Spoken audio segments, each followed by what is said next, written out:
Hello guys, how y'all doing today? I hope y'all doing well. Today is March the 7th, and welcome to Redneck Ways. So I hope y'all are doing fine out there. So I'm going to turn it over to the host, Roger. Roger, get over here.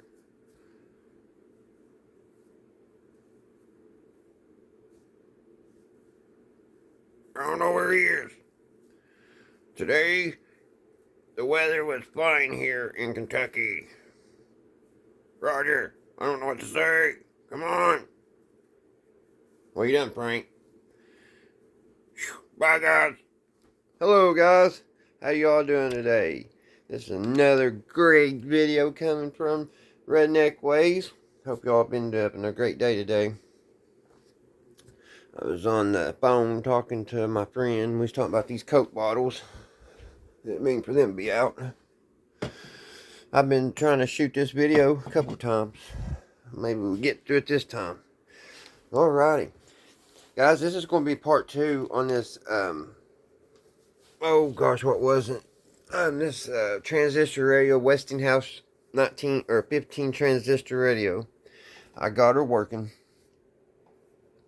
I don't know if you remember yesterday or not, but, where's my pointer? I was talking about the transformer, and I was rebuilding that transformer, so I would love to tell you all that I got that fixed and I got it put back in the radio, but that would be a lie. I was unwounding it and everything, and it just wasn't going to work. The first the first three pins here, that light's probably blowing into my paper. There we go. The first 3 pins, I had everything documented, and that was going to work out right. But over here on this other side, with the 2 pins coming out, I could never find the wire that went on this side. And I don't know if like the copper wire, because that was the first wire, was on this pin. And there was 80 turns. And then when I got that off, I could not find this one. So I don't know if this one kind of came over and looped around that one too. I don't know. I could have swore that there was a wire connected to that, but I never found that. So there was only 3 wires total on the coil. And I was like, man, I could not figure it out. I don't know if that wire was broke off. I don't know. So I did have an old transformer off an old CB radio, and that's what I stuck on it. Can't really see it down in there. It's right here, the front of it. That's the one. There's the small one. The small one is right here. Let me see if I can get it. That's a small transformer, then the large one. I don't know if I got a flashlight here. Yeah, I do. So the green tape is the one that I changed. Now, that did help. That helped things big time. Because before I started, let me set y'all down here and get y'all a better view. Get back in Zoom. Okay, when I first started on that circuit board, all this stuff down here in the bottom, it had voltage. Get some light on it if I can. All this bottom here had voltage, all the way up to about here. When it got up here, for the most part of it, it was dead. So when I put that transformer back in and got it all soldered back in place, we got all our voltage just now, and the radio part works. But there's another little problem with it, guys. Is I am not getting enough juice out of the power supply to push the speaker. So I monkeyed around with that quite a bit, and I don't know. I checked the capacitors. I checked a lot of the resistors. Everything seemed fine that I checked.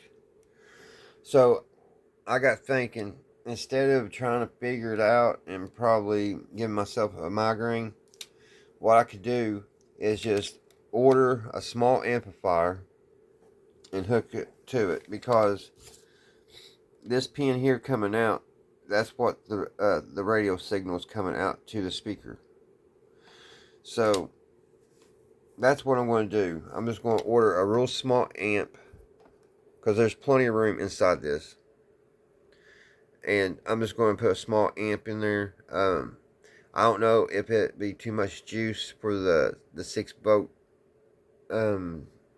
wall wart I'm going to hook to this for power supply.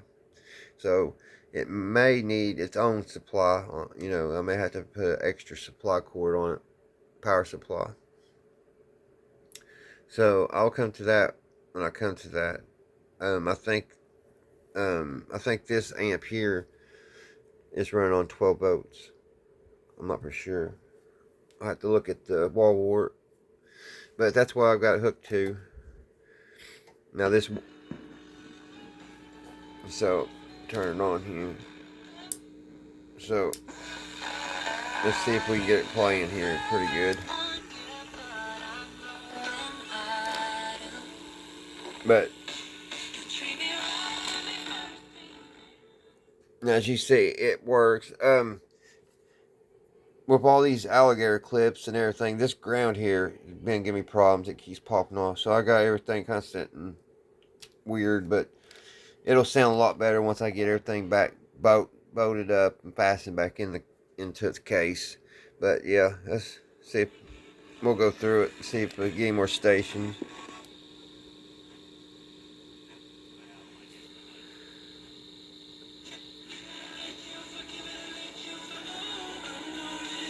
Which it sounded better a minute ago. One of them wires must be not on good again. I've been having lots of problems with that. But yeah, guys, I'm just gonna order a cheap amplifier, and I'll probably, let me get it off of that. Probably get a copyright strike or claim.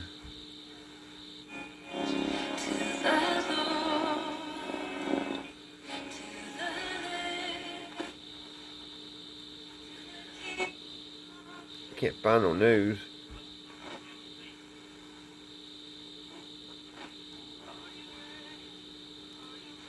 But when this thing's all buttoned up and everything, it works. It comes in like really good.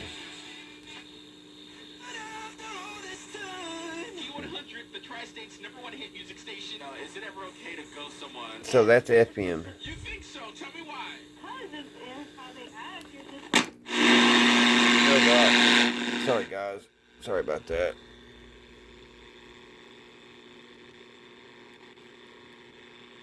This is AM, which was coming in great a minute ago, so one of them wires must be messed up. Of course, I'm making a video, it's going to do that.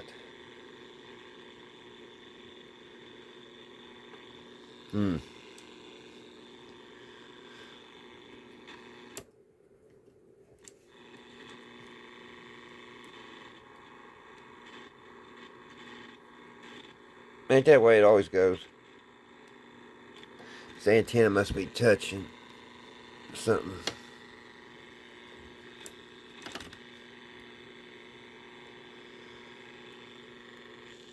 I don't know what's going on, guys, but it does work. It's just been stubborn. Of course, I want to make a video on it, but that's where I'm at now. Here's all the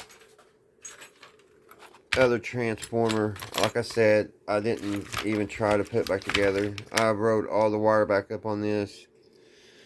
I mean, I don't know. I may try attempt to put it back together, but I think what I'm going to do, since this transformer is letting the radio work, because with that transformer I wasn't getting anything. I wasn't getting no radio at all or nothing. And like I said, this radio, it does play really well when everything's buttoned down and you don't have all these alligator clips and everything's screwed back together and all that. It works good, because I went through last night And I mean, it was just station after station, so I know it's going to be good. And it really sounded pretty. It was a little tinny on this, but you could hear it. So that's honestly, guys, that's what I'm going to do. I'm just going to get a cheap amp, and see these amps. You can take them apart, and inside this case here, it's pretty small. You know, it's not very big, which I probably just what I'll do is just adjust the volume to a certain setting, and then just use this volume here. So for the main radio, and just have this. I can just turn this all the way up, I guess, and just I don't know. I'll figure something out, but I think that's the way I'm going to go. But I think what I'm going to do, because I don't really want to order an amp right now, I'm going to just run me a wire outside of this cabinet. There's plenty of places I can run it out of. I can actually run it out the earphone jack if I wanted to, and just run it right here, run it, and hook it to this, run it into the amp. So that way it will be a working radio, guys. And if you anybody out there knows a lot about these power supplies, leave it in the comments if you think you know what's wrong with it. I mean, I've been through it all, and I just there's a better look at the transformer. I just didn't want to flip it over a minute ago. I wanted y'all to hear it on the amp, but that's the transformer I put in there. And it's a little bit bigger than the one that came with, but the radio is working with it. Kinda. It's not pushing enough juice to push a speaker. I don't understand that. I went through all the wires inside the box here. There's not a lot. There's only, I think there's a yellow wire and a blue wire hooked to the speaker. Yeah, here's the blue wire here that we're playing the amplified speaker too. So, and it runs into here. And then the on this side is the radio coming out. So there's that, guys. It's at 6 volts right now, and then when I turn it on, it goes down to well, it didn't get, must came unhooked. But yeah, I'm going to probably work on this later on this evening and get this back in the case, and I'll be on to my next project. But yeah, I had to pay my insurance today, guys, and that reminded me that I had some old mail here. Not old mail. Well, I guess it could be old mail. No, I about dropped that, made a mess. That'd been horrible. And you guys know how I like old stuff.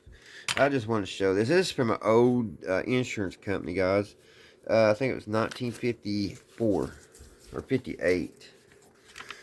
I guess this was a pamphlet that you would get. But yeah, it's get some light. You know what?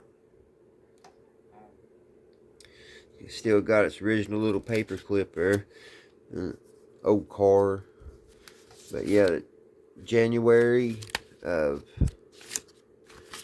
get it up here in the lot. I don't really have enough room on this desk. 1957.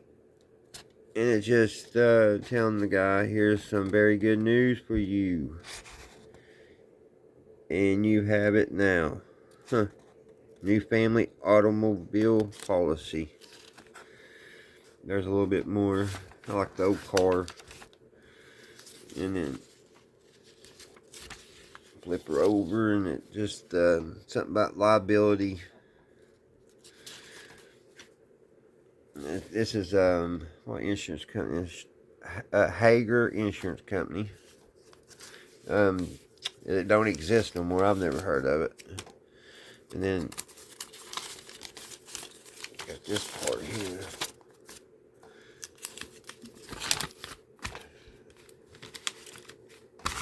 There's what it costs, guys. $19.58. I wish mine was that cheap. It says clerk at 1957. It was a 1956 Dodge 2-door. don't know what that is. So that was a nice looking car, I bet. A 2-door Dodge, 1956. That's what it was insured on. Alright, guys, I just wanted to add that. Like I said, I love this old stuff. I'm sure there's not much one like that probably in existence anymore. Probably got threw away a long time ago. Also, when I found that, because it was a whole book of, I was cleaning and burning a bunch of old documents. And look at this old, these old check stuff. I guess these was deposit. I think those are really cool. These are 1954. These was wrote. I don't know if you can see. Well, I was wanting to show how it's got little holes in it. Let me see if I can do it over here. It just ain't wanting to show all the way through, is it? Thought it would light up all the way. But yeah, it's... But, alright guys, I'm just rambling now. Going on about nothing. Alright guys, I want you all to have a great evening. And I'll see you all again, guys, here soon. So, until then, bye guys.